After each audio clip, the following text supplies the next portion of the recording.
Hey buddy, watch this. Hello, Regis Kilbin is the name, and Hearthstone is the game, and these are the 10 best Druid cards in Arena. Starting off with number 10, it's actually the 1-mana spell, Living Roots. This one just gives you so much early game flexibility and potential to remove 2 drops from your opponent that it's a really reliable way to start the game. So you can either open up on turn 1 with 2 1/1s, which gives you some nice initiative on the board, or sometimes this will be an early game removal spell that kills their Knife Juggler or other 3/2 2-drop. So you can slot that in sometimes on turn 3 with a 2-drop. You can float a mana if necessary on turn 2, but it allows you to keep up with the board. Living Roots even has some utility if you draw it in the late game, despite being a 1-mana spell, just because dealing 2 damage sometimes is enough to kill them in a late game top deck situation. It's also good for either picking off cheap minions in the late game or finishing off a minion that has already taken some damage thanks to the 2 damage that this provides. So between the flexibility and the early game potential, Living Roots is really nice. You don't want too many Living Roots in your arena draft, of course, but having 1 in there and perhaps even 2 sometimes is certainly not bad.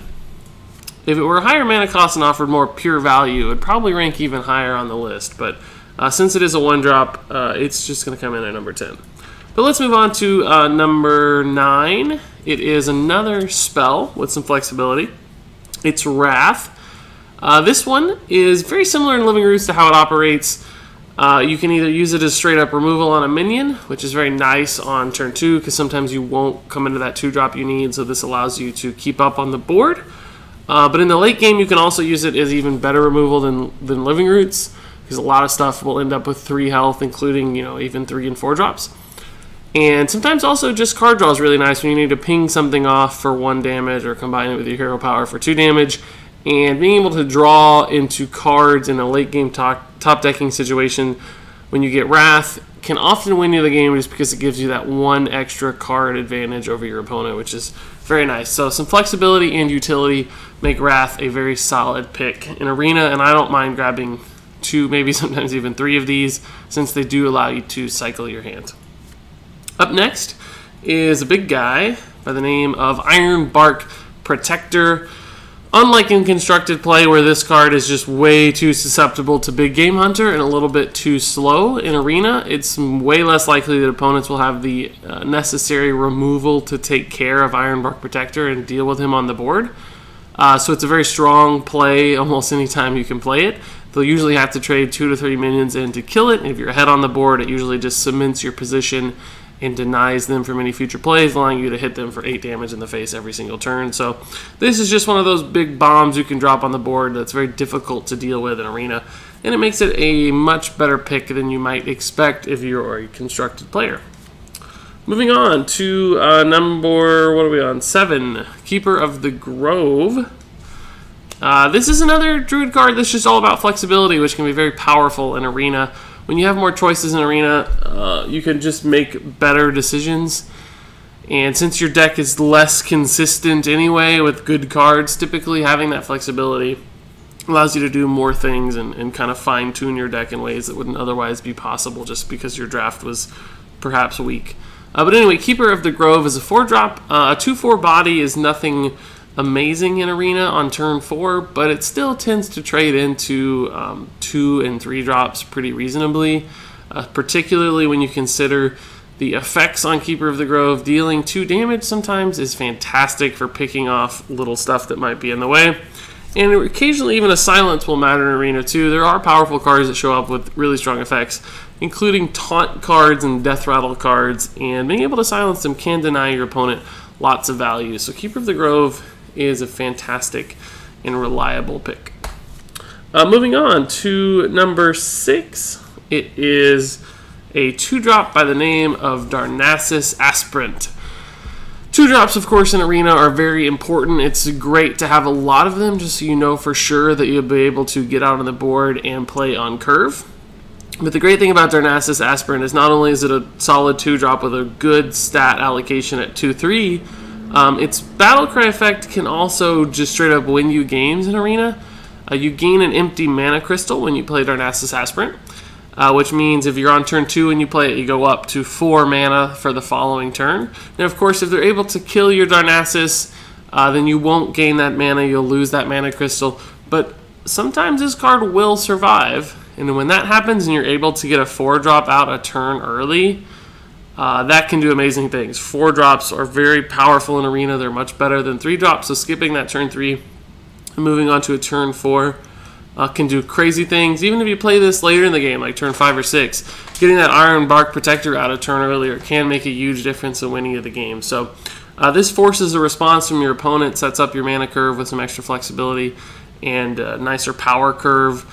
And it's just good on its own as a 2-3, so there's really no downside to Darnassus Aspirin in Arena like there might be in Constructed, and there's a ton of potential upside, so it makes it a very good card to have in the early game.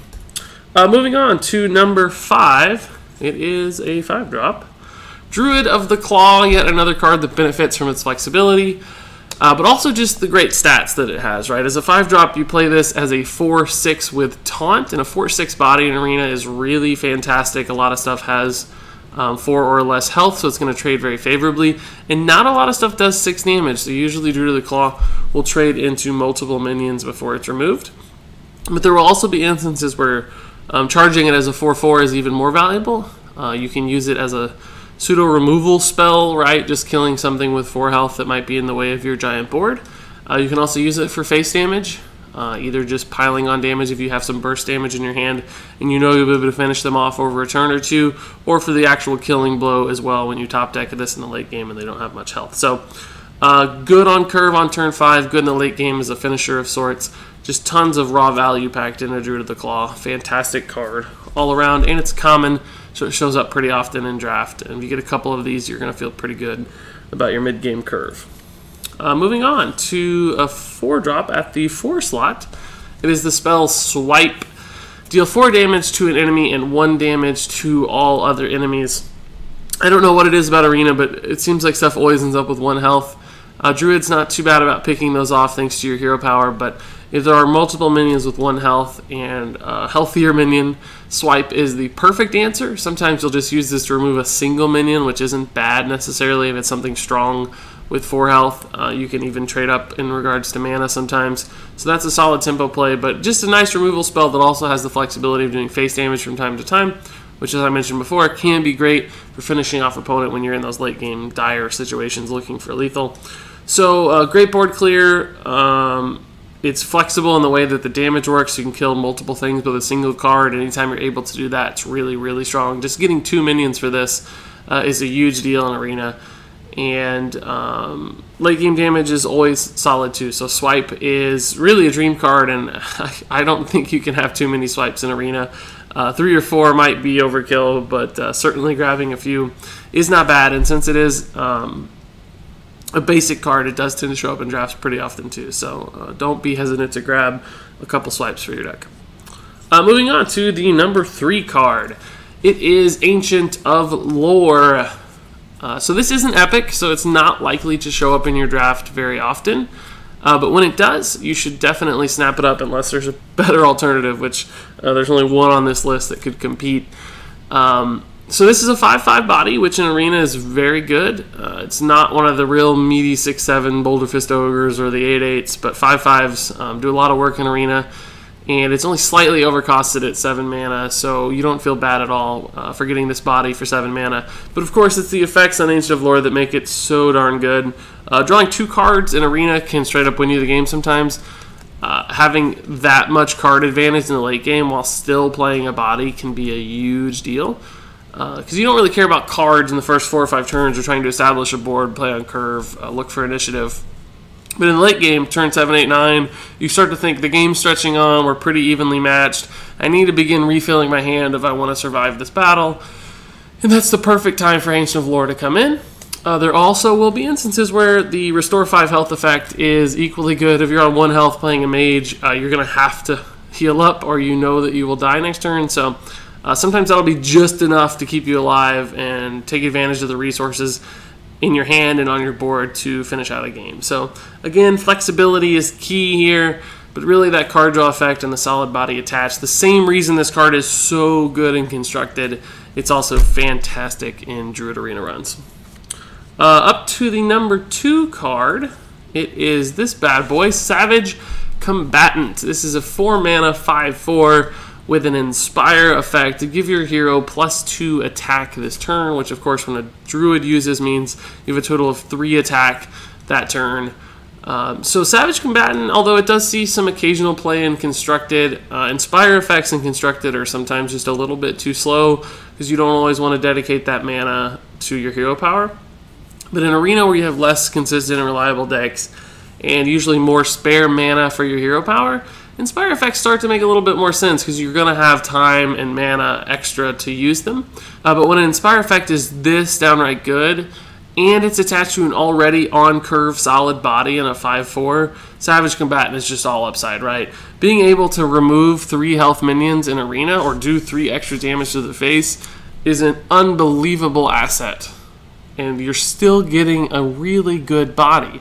Because, right, most of us would still play a Chillwind Yeti that's a 4/5. This has the same stat allocations in reverse, so good total raw value in stats with an unbelievable effect.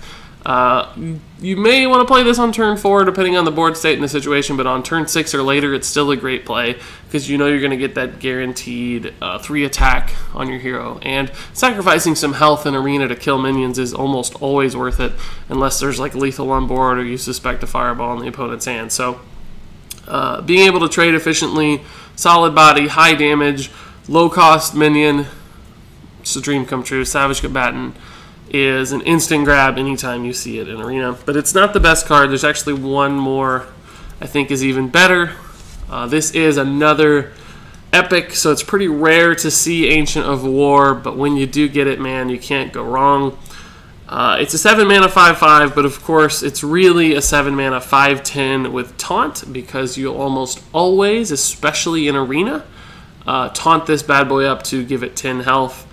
So this is kind of all the reasons that Ironbark Protector are good. This one's even better because 8 attack in Arena is usually overkill, and 5 attack will kill most things pretty cleanly. And 10 health, of course, is more than 8 health, so it's even harder to remove Ancient of War. Not to mention it's a mana cheaper, so you can play it even sooner and deny your opponent's board even faster, forcing them to make awkward trades, use expensive removal spells, and typically fall behind on board as soon as you play this. It's slightly susceptible to silence effects, but those are pretty rare in Arena anyway. And even if they do silence it, you're still getting a 5/5 body for 7 mana, which you don't feel too bad about in the first place, particularly because you force them to use some of their valuable resources to deal with it. So Ancient of War is just impossible to deal with for most Arena decks. It will usually attack the face or minions 2 or 3 times before it is killed. So you're getting, 15 attack out of it. You should almost never spawn this uprooted with 5 attack. 5 health minions are way too susceptible in Arena, so don't do that if you want to risk your high value minion. But it's great on turn 7, of course. Anytime you top deck in the late game, you feel fantastic because it just basically bought your hero an extra 10 health and lots of damage. Ancient of War is like the super Arena card. It doesn't get much better than this. So if you see Ancient of War, you absolutely have to take it. Now, sometimes you will be given Ancient of War and Ancient of Lore in the same draft, and they're both so very good that it can be difficult to determine which one you should choose. I do think Ancient of War is better and typically impacts the board in more significant ways. But depending upon your deck and how much card draw you have and how reliable your mana curve is, Ancient of Lore might be a little bit better if you have a bad mana curve or have to recover in the late game, just because it gives you some health and late game resources. But if you expect to curve out well and have answers, Ancient of War to me is more reliable and an overall better card.